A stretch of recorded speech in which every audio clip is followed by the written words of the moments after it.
require high energy to raise the temperature of that substance of 1 gram by 1 degree Celsius more. It means that substance is absorbing the heat more. Okay? It means use verb. I am sorry. नाम नितिन मुकेश शर्मा है। I am PGT mathematics. और सबसे पहले मैं आपको एक चीज़ ये बताना चाहूँगा कि इस साल के जो बोर्ड एग्जामिनेशंस हमारे बच्चे जो देने जा रहे हैं उनको बहुत ज़्यादा पैनिक होने की ज़रूरत नहीं है, क्योंकि बोर्ड ने भी इस सारी कंडीशंस को समझते हुए हमारे सामने दो बहुत अच्छी चीज़ें दी हैं। पहली, आपका जो स्केड्यूल है which was started from the nearly about in the month of March, अब वो डिले होके आपका मई में चला गया है। तो 2 महीने का टाइम बहुत टाइम होता है। 4 मई से जो आपके एग्ज़ाम जा रहे हैं उससे आपको बहुत अच्छा टाइम मिल गया है। दूसरा, जो सीबीएसई ने सिलेबस रिड्यूस किया है, 30% सिलेबस जो रिड्यूस किया है, उस रिड्यूस करने के बाद आपके पास इतना टाइम होगा कि जो सिलेबस आपको पढ़ना है, यानी कि जो 70 to 80% है, वो आप आराम से पढ़ सकते हैं। मैं एक चीज़ चैलेंज के साथ बोल सकता हूँ कि अगर कोई स्टूडेंट आज से भी ये प्लान कर ले कि मुझे इस एग्जाम्स के अंदर बेस्ट स्कोर करना है तो वो कर सकता है। रीज़न है जो टॉपिक्स बहुत ज़्यादा लेंथी टाइम बीन्स प्रोजेक्ट्स थे।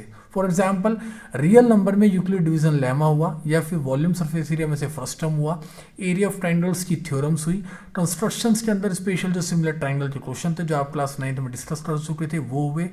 और भी बहुत सारे टॉपिक्स ऐसे हैं जैसे कोऑर्डिनेट ज्योमेट्री का एरिया ऑफ ट्राइंगल निकालना हुआ विद द फॉर्मूला कोऑर्डिनेट्स। ये सब चीज़ें आपके अभी सिलेबस में नहीं रही हैं, और ये वो सब चीज़ें थी जिनको आपको बहुत ज़्यादा टाइम देके बहुत ज़्यादा प्रैक्टिस करके करना था। इसके साथ साथ क्वाड्रेटिक इक्वेशन की जो प्रॉब्लम्स जो आप ऑलरेडी लीनियर इक्वेशंस में पढ़ते थे उनको रिपीट करते थे, वो सारी प्रॉब्लम्स जो उससे रिलेटेड थी वो खत्म हो चुकी हैं। इसके अलावा भी आपका जो सेंट्रल एंगल की प्रॉब्लम हुआ करती थी एरिया ऑफ सेक्टर सेगमेंट में, जो 120 डिग्री का नया कॉन्सेप्ट था जो बेसिकली क्लास 11 का कॉन्सेप्ट था और हम 10th में पढ़ते थे, वो खत्म हो गया है। ऐसे ऐसे बहुत कॉन्सेप्ट से आप अब पीछे चले गए हैं। तो उस वजह से आपके पास जो सिलेबस आपके सामने है, अगर आप एक अच्छी स्ट्रेटेजी बनाएं, सबसे इंपॉर्टेंट है आपकी स्ट्रेटेजी।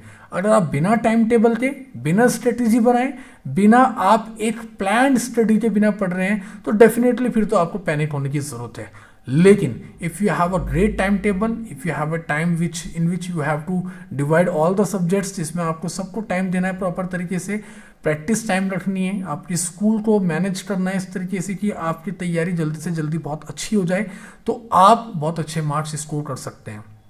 एक और इम्पोर्टेंट मैं आपको बताऊंगा कि इस बार पेपर पैटर्न में केस स्टडी आई है। This is first time in the history of mathematics कि आपको केस स्टडीज करनी है मैथमेटिक्स के अंदर।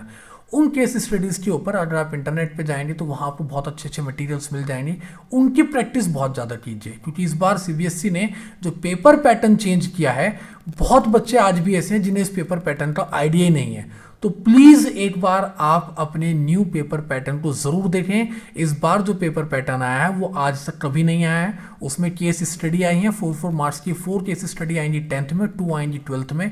आप उनके बारे में पढ़िए, उनका डाटा कलेक्ट कीजिए, उनके बारे में जानकारी रखिए, वरना बिना केस स्टडी के आप इस पेपर में अपने 16 मार्क्स गवा बैठेंगे। तो इस पैटर्न को अच्छी तरह से प्रैक्टिस कीजिए, और बाकी मेरी तरफ से all the best for all your exams. Thank you.